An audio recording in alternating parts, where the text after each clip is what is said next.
જ્યારે વરસાદ પડે છે, સાપ બહાર આવે છે, કારણ કે તેમના દરમાં પાણી ભરાઈ જાય છે.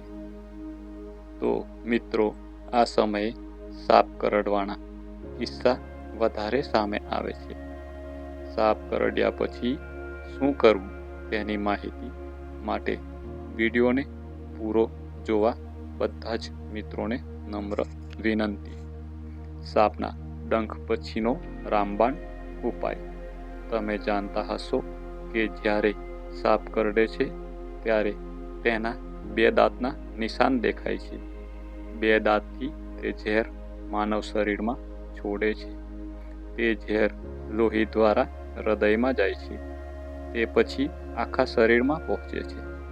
શરીરમાં ક્યાંય પણ સાપ કરડે પછી તે ઝેર પહેલા હૃદયમાં જાય છે અને પછી આખા શરીરમાં ફેલાઈ જાય છે. આ ઝેરને આખા શરીરમાં પહોંચતા ઓછામાં ઓછા 3 કલાક લાગે છે. એટલે કે જે વ્યક્તિને સાપ કરડ્યો હોય તે વ્યક્તિનું તરત મૃત્યુ નહીં થાય, પણ જ્યારે ઝેર મજગની સાથે આખા શરીરમાં પહોંચે છે પછી જ તે વ્યક્તિનું મૃત્યુ થાય છે. તો સર્પ ડંખ પછી તમારી પાસે તે વ્યક્તિને બચાવવા માટે 3 કલાક છે. તમે આ 3 કલાકમાં ઘણું બધું કરી શકો છો.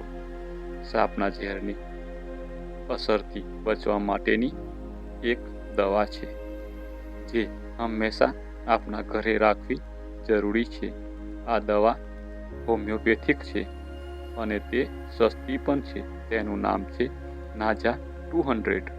નાઝા 200 તે કોઈ પણ હોમિયોપેથિક દવાની દુકાન પર સરળતાથી ઉપલબ્ધ છે.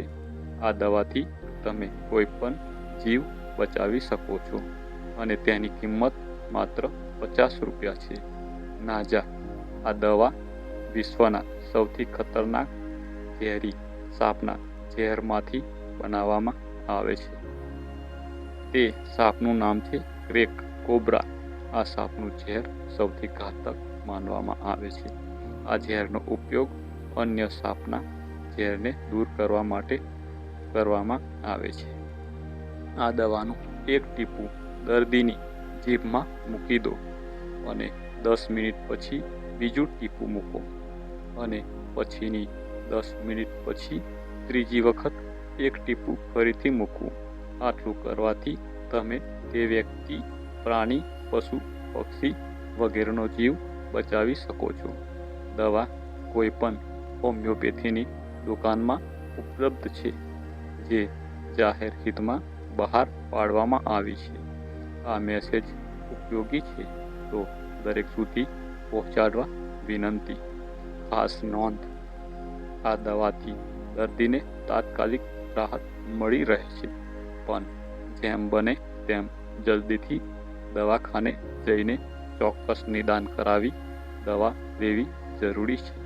તો મિત્રો, આ વિડીયોના માધ્યમથી કોઈકના જીવ બચાવવાનું પુણ્ય મળશે. તો આ વિડીયોને જેમ બને તેમ વધારે શેર કરો અને વિડીયો સારો લાગે તો એક લાઈક કરજો અને આવા બીજા વિડીયો માટે આપણી ચેનલને સબસ્ક્રાઈબ કરો.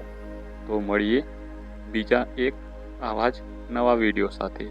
ત્યાં સુધી બધા મિત્રોને મારા જય શ્રી કૃષ્ણ.